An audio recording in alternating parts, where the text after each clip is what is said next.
And Pharma's role in digital therapeutics and shaping the future of health. May I call on Anuj Reddy, Siddharth Srinivasan, and Dr. Satish Reddy to please come onto the stage.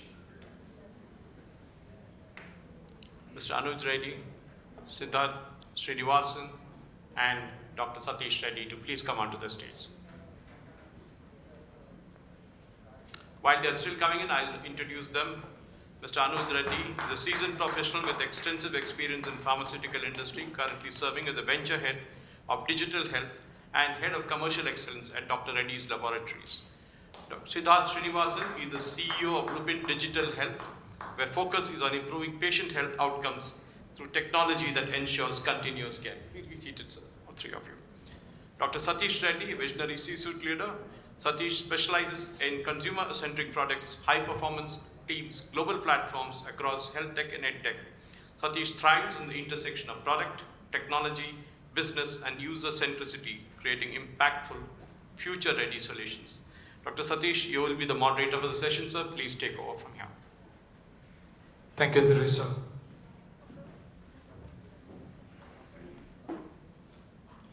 I know it's a post-lunch session. We'll try our best to keep you awake and entertaining as well. So, first of all, a big thanks to Vishy for bringing all the great healthcare people together. The entire conference looks like, all of us have to collaborate to bring healthcare together. It's the people have come together, but the solutions seem to be still assorted. So, it's a real pleasure to introduce Mr. Siddharth, who's the CEO of Lupin Digital Health. He's on a mission to revolutionize chronic care by combining technology with machine learning. So they're already kind of pioneering some work into that. And most importantly, they'd launched a flagship DTX product called Life, which is for remote DTX digital rehabilitation program for cardiac patients who have undergone angioplasty. So this one was a little bit hard to believe, so I will ask a little bit more on that. So it's mentioned somewhere that, the readmissions were reduced by 83% and increased adherence to medication and exercises by 90%. That is what the healthcare requires, reaching the consumer. So could you please, highlight a little bit on that, what was that exact study and how were you able to do that? Sure. Very good afternoon, everyone, and thank you so much for the opportunity. So I represent a small company called Lupin Digital Health. We are essentially in the post-discharge care space for cardiac patients. Why cardiology? I think it's a no-brainer. All of us, unfortunately, would have had someone in our circles who's had a cardiac issue. India has become the cardiac capital. So we talk about it as a point of pride. It really is not, right? We have 16% of the world's population, but 25% of the world's heart attacks. Cardiac disease onset happens in India almost 10 to 12 years before it happens in most Western economies, right? So the median, can you guess the median age of a heart attack patient in India? Any guesses? 35. It's not that bad, huh? It's around 52. 52 is like the median age, which means that half the people are younger than 52 and half the people are older than 52. What is the good news? The good news is that the quality of care, especially tertiary care, is so good that most people survive their heart attack, right? In fact, 80% of all angioplasties in India are elective, which means you had chest pain, you went, you got an angiogram done, and you decided the date when your angioplasty is going to happen. Less than 20% of procedures actually happen like you see in the films, right? Where the guy went with holding his chest and collapsed and they did an emergency procedure. That's 20% of cases. So the most important takeaway from all of this is that most cardiology patients have their attack, say when they're 50, but will live till 85, 90. So literally 35 to 40 years of your life, you are going to live as quote unquote heart patient, right? Where people have two attitudes, and I've seen both. There are some people who literally walk around with the heart in their hand, right? So they will stop living and just start existing because they are now a heart patient. The other one assumes that हमने angioplasty कर ली, तो हमने गंगा में डुबकी ले ली, स्नान ले ली, अभी सारे पाप धुल गए, let's go back to our merry ways, right? So you have two very different kinds of patients. So linking back to your question, when we talk about adherence and when we talk about improved outcomes, we are not bringing something new to the world. What we know is that any cardiology patient or any chronic patient needs to stick to medication, because each medication has a certain role. I think my senior colleagues in pharma will tell you that India is the capital of combination drugs, because we so hate having the number of medicines, right? So we like to cut it down.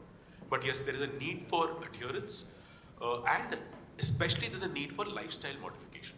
So you need to get more active, you need to bring your nutrition under control, you need to balance your macros and micros, and these basics need to be done. So the study design was essentially that we had two groups, propensity matched. The idea was that we would recruit post-ACS patients, and half the group would essentially get our program, and we would work closely with them. The other half was on standard of care. What we were able to show was that by educating the patient, keeping them adherent, they start understanding why they're doing what they're doing, right? So why am I having this med? Why do I need to continue it? You bust a lot of myths. For instance, that once you start a medication, it becomes lifelong. So I will not take this medication that the doctor has given me. You are able to balance some perspectives on the cost of therapy. So what we've seen is adherence to ARNI, which is a more expensive medication for heart failure, is very low. But adherence to aspirin is very high because it's the lowest cost drug, right? So you have to balance those kind of aspects. And of course, there are needs for critical interventions. So there are symptoms which patients have, which if led unaddressed, can lead to further hospitalizations.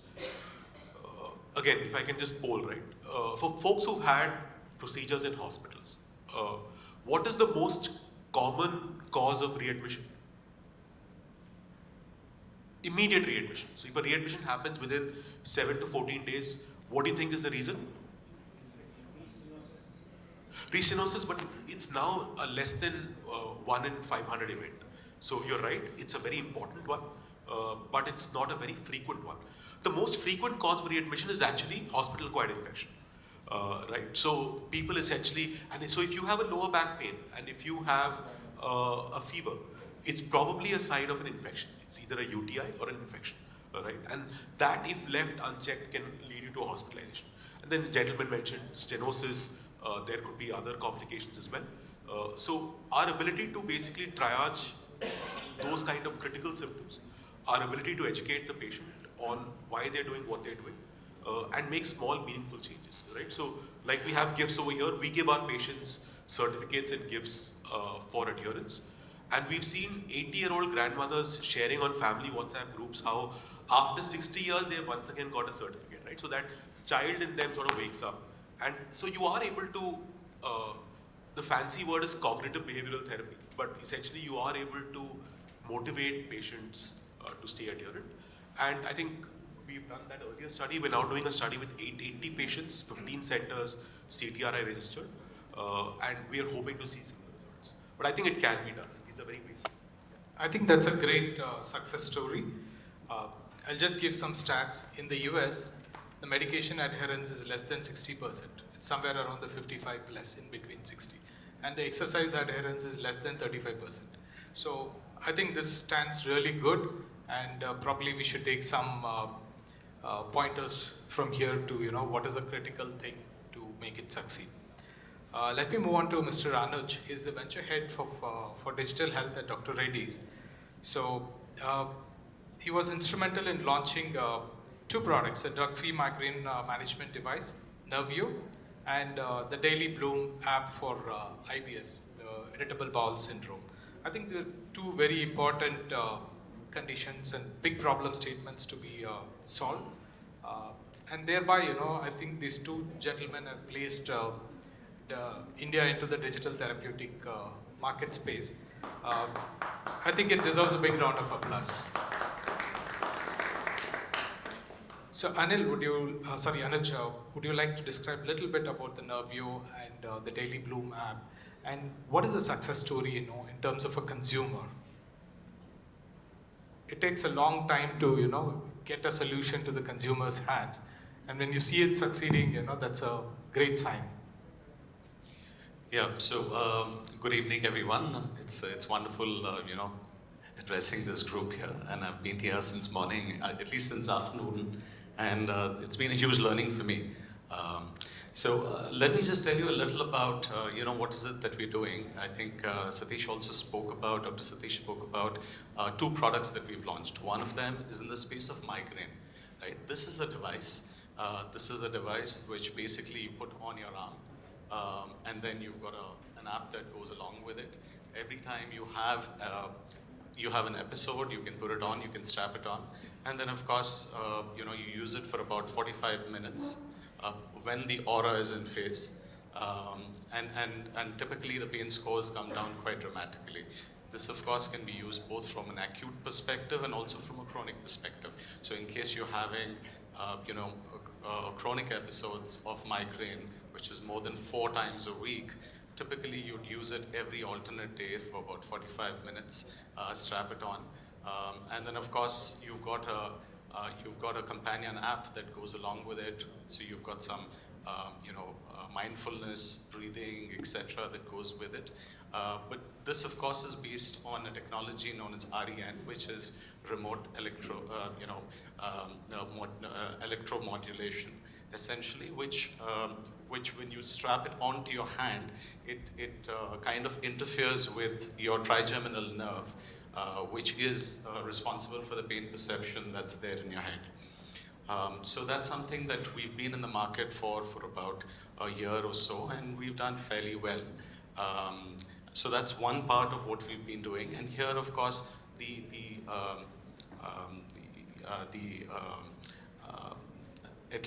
service part of it is subservient to the product. The product is the hero here, and therefore, at least in internal terminologies, we call it digital therapeutics. I know this is a misnomer. People use it interchangeably, but at least for us, when you've got the product at the center, we call it digital therapeutics, and when you've got the service at the center, we call it in DRL, condition management or disease management platforms. So the second product that we have is a disease management platform, which essentially is in the space of gastroenterology. All of you would know, 42% of all adult Indians at least have one chronic disease or the other. Some may have multiple, but at least one, right? So, and that's huge. So that the burden of chronic, complications in the country is enormous. And then of course one could choose to be in the areas that are available. I mean, if you look at largely, there are 4 of them, right? One of them is the cardiometabolic, which, I think, Sid spoke about a little about previously. The second is gastroenterology. You've got dermatology as a third, pain is a fourth, and then mental health. There are others as well. I'm not discounting the others, but largely these are the 4 ones that people have been focusing a lot more on, because in terms of patient numbers, these are large. We chose to be in 2 of them, one of them being gastroenterology and the second being dermatology. We haven't yet launched our product in dermatology, but our intent is to be in these spaces. The choice there, of course, was because of the DRL lineage. We do have a strength in gastroenterology, and then of course we actually believed that there was value that we could offer to the patients that others weren't offering. So that's the reason we got in there. So what is it about? It is essentially, most of you who've got any gastro problem or any chronic condition would realize that managing chronic conditions is not about medication alone, right? You will need, non-pharmacological intervention there. You had a number of speakers since morning who've spoken about it. Diet, exercise, mental well-being. These are the key tenets, and above them all, I believe behavior modification. Knowledge itself is not going to get you there, because I think a lot of us have knowledge, and I think, you know, WhatsApp and Google and now ChatGPT has made knowledge available to everyone. So I don't think knowledge is the problem. It's how you use it and how you make sure that there's behavior modification that's happening. That's the key here. So those are the four tenets that we use. And what we've been able to do, I think, in the last 7-8 months is, get pretty good outcomes. I mean, obviously we measure ourselves on NPS, of course, because being a consumer app, it's important that we measure ourselves on, do people like us, don't they like us? We also measure ourselves on, the daily usage, the weekly average usage. But more importantly, if you're a healthcare company, you need to measure yourself on outcomes. So we do measure ourselves on outcomes as well. And so far, the data that we've seen is when you measure yourself on IBSSS, which is essentially the symptom severity score, there's almost a 65% reduction in symptom severity score. That to me is, and also when you look at it from in terms of all of the symptoms that you typically have with IBS, IBS, either you could have diarrhea, constipation, or you could have interchange. You can have a mixed kind of IBS. So essentially symptom control becomes a very, very important component. So we've had a dramatic reduction in symptoms as well. So that's where we are, and yeah. Thanks, Anuj. I think you rightly mentioned, having the right knowledge, getting it from the right source, and putting it into right use at the right time is the key. So I see that Mr. Siddharth and team, have launched 3 revolutionary workbooks in collaboration with the American College of Cardiology. I think that's a great initiative. You've kind of laid the foundation. Could you elaborate a little bit about this? What was the purpose behind it, and how's it going?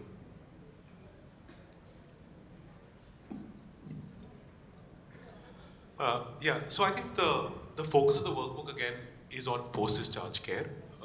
This is one aspect which historically hasn't been part of the typical provider workflow. So patients complain to us that when we go back home with a discharge summary and a bill, right? And that's about it.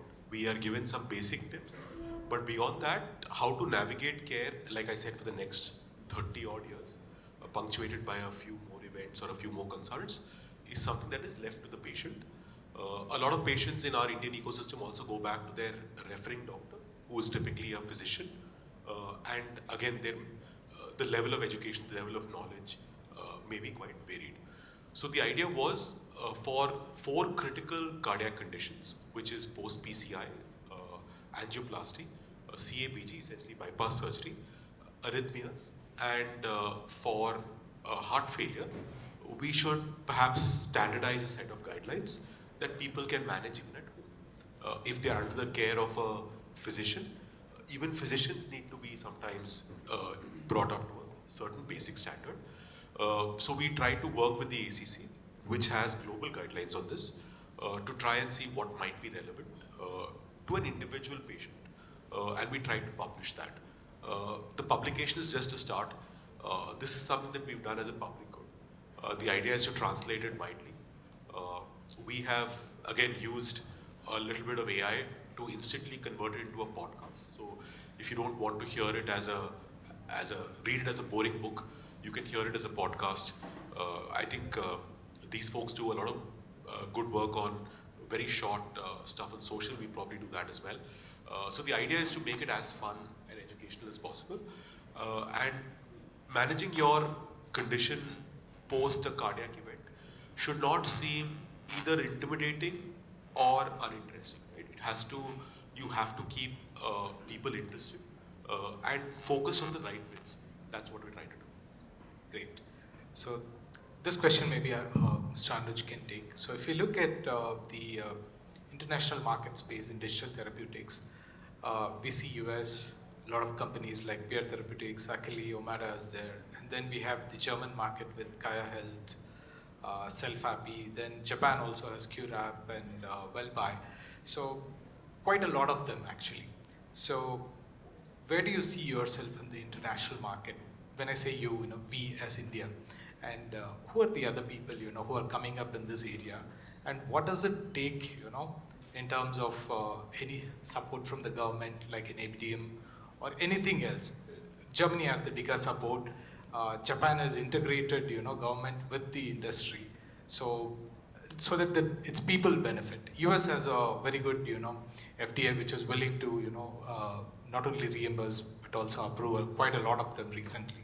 So what is it that in India is required, you see as a factor for growth, and what are the challenges or barriers you see? I think I think the most important thing is to be successful in the market that you originate from. I think it's important that if you launched a product in India, we make it super successful in India. Both the products that we've kind of ventured out into, there's a huge amount of service element into it. And clearly when you've got service element into it, it also requires you to understand the nuances, the cultural nuances of that country. And therefore, I think getting it right in your own country becomes paramount.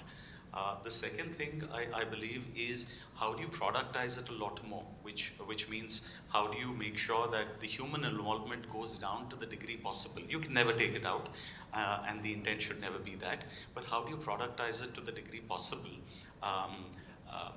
and convert it into a true digital therapeutic solution which can be replicable in every scenario. So I think that's the most important thing for us to do. And then, of course, when we feel comfortable, those markets would be definitely for the taking. Of course, the regulatory environment is very different in India as compared to them.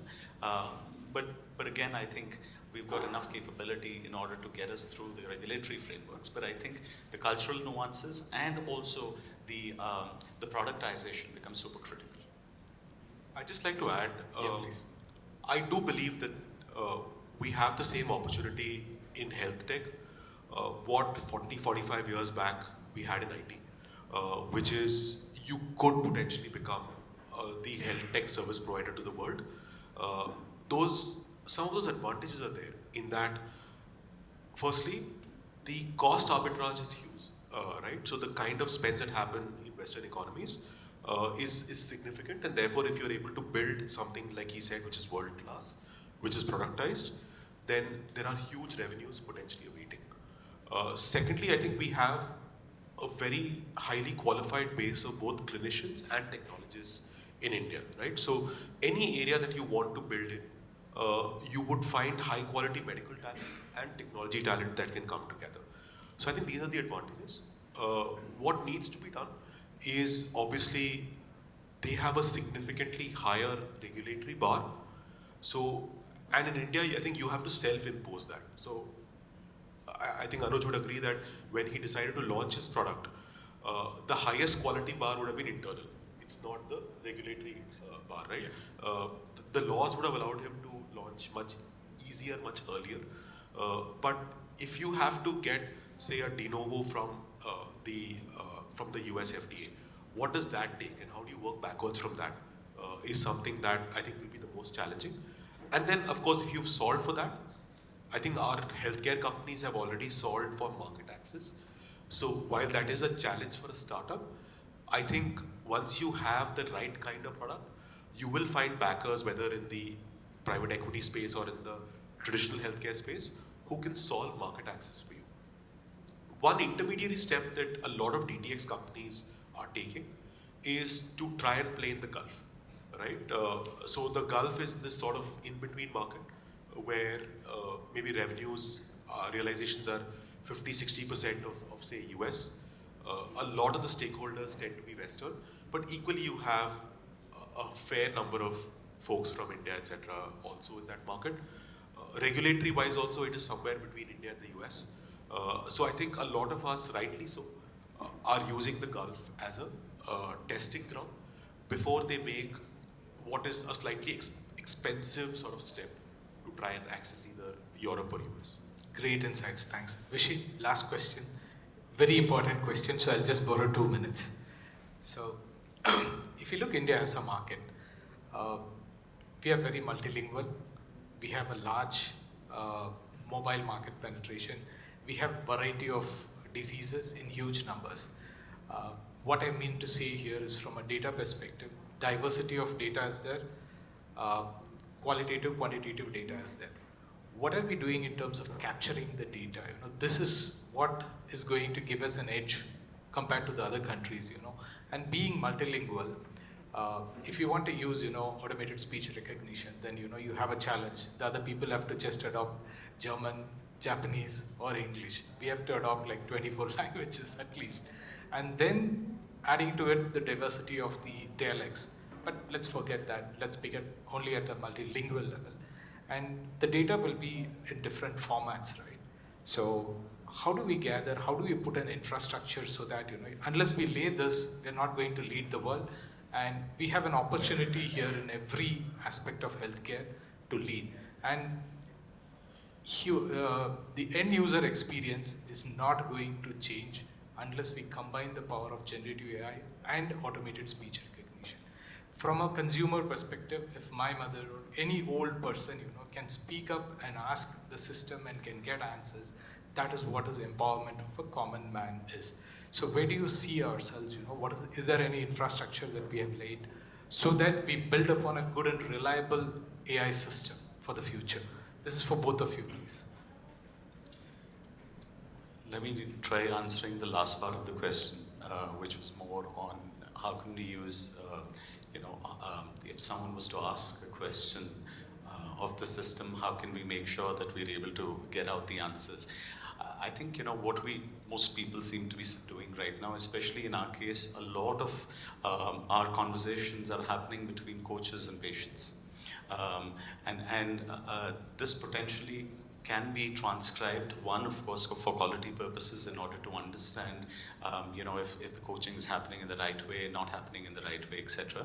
But at the same time, a lot of these conversations are questions being asked. And then, of course, you have the power of that transcription, plus an LLM on top of that should be able to help us with that. I think that's a short answer to, how can we, and then, of course, it keeps becoming richer over time. You may start, when you start, it's probably not as rich, but over time it'll be pretty rich. So that was the last part. I think the first part, if you were to repeat that question again, or maybe... I'll take the first part. So I think the first part was how we're using the scale of India to our advantage in terms of training our models or getting better at serving. That definitely is a large advantage. I think the way we are is if we are able to, for instance, enroll a large number of heart failure patients, an event called an atrial fibrillation in heart failure is fairly common. Because it's fairly common, if you have a large enough number of patients, say 1,000 patients, you will see at least 30, 40, 50 events a month, right? If you take that to 10,000 patients, and if you give it 6 months, we now have a model which has 60, 70% confidence when it comes to predicting when the next AFib incident might happen, right? So if you see vitals trending a certain way, rather than wait for the patient to actually have the event, you can actually have them proactively visit the hospital, the doctor, and perhaps seek advice, right? So I think the advantage in India is definitely that of scale. The trick is, how do you deliver a service at a price point that will work for that scale, right? Because if you try to skim the market, it works, but the level of data that you get is very little. So you have to make it as cost effective as possible. And that's a challenge for all of us. It's also in the new, next, and noble. It's the noble part of, I think a lot of DTX companies in India will cross-subsidize a certain strata because we're able to serve that population, so no one goes unserved. At the same time, you're able to train your models better because that actually helps you a lot more, right? And counterintuitively, what we've seen is, so we're working with Jayadeva Hospital, which is a government hospital in Karnataka, and we were working with patients who were largely from the lower income society. We saw that their compliance, their adherence, their willingness to follow the program was actually the highest, because they were so glad that such a high quality service was being provided to them at a very low cost.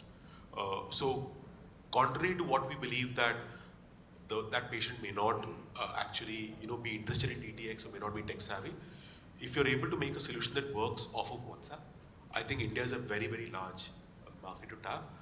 And certainly the place where not just Indian companies, but you will increasingly see the Googles of the world wanting to train their models here. They have a partnership, for instance, with the state of TN to digitize every single X-ray. Why do you think they're doing that? Right? Thank you very much, sir. Thank you. Please take this question as a kindergarten student, okay? You both are colas. Sorry? You both are colas of Indian pharmaceutical companies, Pepsi and Coca-Cola. So when you take it, Dr. Reddy's and Lupin, and let me tell you, we did struggle to get the best speakers, and we got the best speakers, the best. Even if you take a microscopic lens, you can't get a better people than you. So you are the Coca-Colas of the digital therapeutic space. Why the Campo-Colas are failing? Okay, even though they are being powered indirectly, I'm putting it, getting recorded. Why the Campo-Colas are getting failed? No. Okay. Can you stop it? Please don't record this. Please don't record it. Okay. So what I meant by Campo-Cola here is that other APIs, okay, who have been heavily funded, okay, why they are struggling to get into this particular space of digital therapeutics. So I take it as a Dr. Reddy's and Lupin as a pharma giant. There are many other third, fourth, fifth. That's my one question. You can connect with it. Why they are, but as a kindergarten student, I think that's a way forward if India has to sustain in terms of the pharma space. The second thing is that we've been discussing about the patient adherence part of it, but in my experience as a kindergarten student working with the digital therapeutics companies, there is a lot of challenges with the physician adherences because of which the evidences are not coming out. These are two things, and this has a purpose, and that is the main reason I would like to know, and there can't be a better answer coming from you both. Okay, so you can think and answer. So let me just, I'm assuming I've understood your question, right? Which is the Coca-Cola. By the Campo-Cola, you mean companies that are not funded by pharmaceutical companies. Okay. See, Campo-Cola has been funded by Reliance. There are other giants. I don't want to take Dr. Reddy's, Lupin, and the other APIs who are there in India. So I'm considering them as a Reliance, heavily funded. But why they are not able to get out with Campo-Cola? They are also getting it, they are failing. Campo-Cola is a new brand, the old brand though. So my question is about the new players. Are they coming in? Because we are not getting to say sustainable digital therapeutics company. Yeah. Now, so I think there are many players who are coming in because clearly they know healthcare is a place where there are a lot of unsolved problems. Pharma companies. Sorry? My question is with respect to pharma. Pharma. Okay. Why are more pharmaceutical companies not coming into it? Fair. No, I think it's a tough job. There's a certain mindset that most pharma companies operate with. I mean, it's a simple model, right? You make products, you make it available to doctors, make sure the doctor prescribes it. You make it available to pharmacies. The doctor prescribes it. The product gets is taken by the patient. It's a simpler model, and I think most companies have perfected that art. At least the ones who've been in the country for a number of years have clearly they've mastered that art.